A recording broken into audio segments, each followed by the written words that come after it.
presidente Lula esteve frente a frente hoje com Donald Trump durante a cúpula do G7 na França e aproveitou para fazer críticas indiretas sem citar Trump ou os Estados Unidos.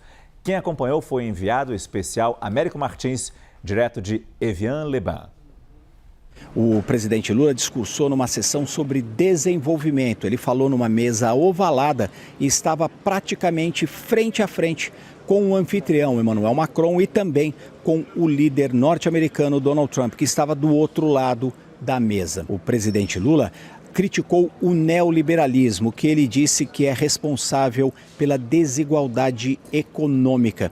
E aí ele fez a primeira crítica às políticas americanas, dizendo que agora o protecionismo e o unilateralismo ressurgem como respostas falaciosas para a complexidade dos nossos problemas. Claro, ele fez essa referência em relação às tarifas que foram impostas pelo presidente Donald Trump a vários países do mundo, dando início a várias guerras comerciais e também ao protecionismo da economia americana. Ele não se referiu, no entanto, em nenhum momento do discurso ao próprio presidente Donald Trump ou aos Estados Unidos. O presidente Lula continuou fazendo uma segunda crítica às políticas do presidente Donald Trump. Ele disse que o combate aos crimes transnacionais e ao tráfico de drogas também devem fazer parte da agenda de desenvolvimento.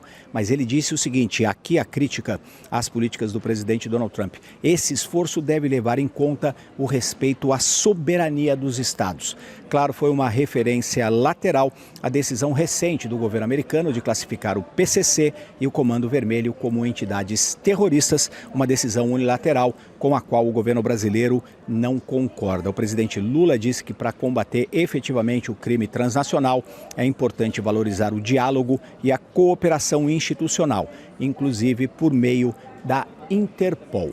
Antes desse discurso, o presidente Lula também teve uma reunião com a primeira-ministra do Japão, Sanae Takaichi.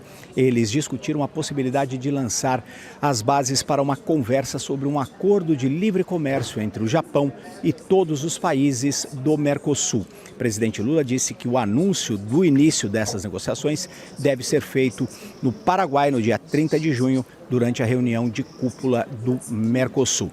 A cúpula aqui também foi marcada por duas discussões relacionadas aos conflitos internacionais.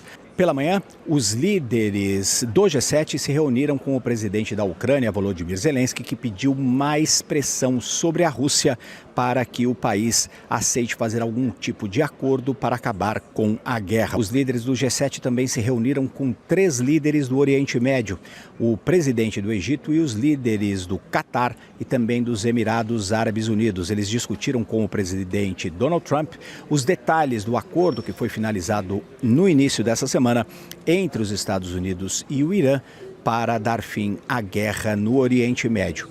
A cúpula do G7 continua na quarta-feira, quando o presidente Lula ainda vai fazer 2 participações públicas, uma falando sobre a questão das desigualdades econômicas e outro sobre a inteligência artificial. De Évian-les-Bains, na França, Américo Martins.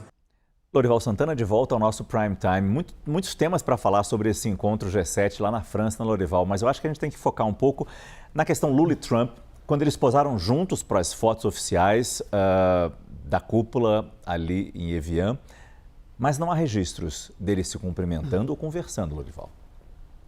Bem, não é necessário que presidentes todos conversem quando vão tirar essa foto, né? E principalmente houve uma especulação. Bom, no final o Lula estava conversando com a Ursula von der Leyen, da Comissão Europeia, e o Trump passou e não o cumprimentou. Ora, seria até uma indelicadeza quando 2 dirigentes, governantes estão conversando. Acho que é bem nesse momento. Exato. Um outro chegar e interromper a conversa também não seria muito normal. Então, não quer dizer nada o fato de eles não terem conversado durante essa tomada dessa fotografia chamada foto de família. Vamos lembrar que o Trump recebeu o Lula por 3 horas na Casa Branca no mês de março.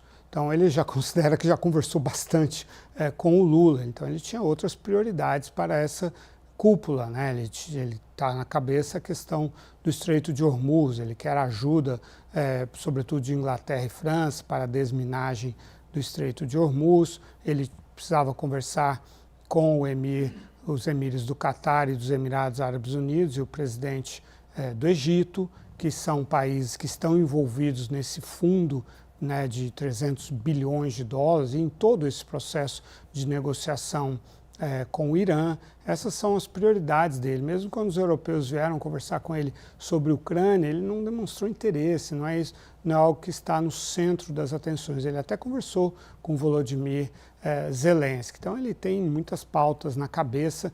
O fato de ele não ir lá cumprimentar o presidente Lula não quer dizer nada. E tem outra coisa também. Ele, apesar de todas essas histórias que vieram aqui para o Brasil, de uma química, não sei o quê, na verdade, ele separa muito bem o que é o interesse comercial dos Estados Unidos, a política dele de designação de organizações terroristas, das relações pessoais dele com eventuais governantes, primeiros-ministros e presidentes. Essas coisas não estão necessariamente misturadas. A química pessoal tem um papel, mas não queria dizer que depois de se encontrar com Lula, ele ia considerar que o Brasil pratica o comércio justo e que não precisa mais insistir em tentar exportar mais para o Brasil, reduzir as tarifas e o protecionismo do Brasil, ou a implicação que ele tem com o PIX, essa sim bastante injusta, porque o PIX é uma criação do Brasil legítima, como tantas criações dos Estados Unidos que lhes deram tanto poder e tantos lucros, né? Então,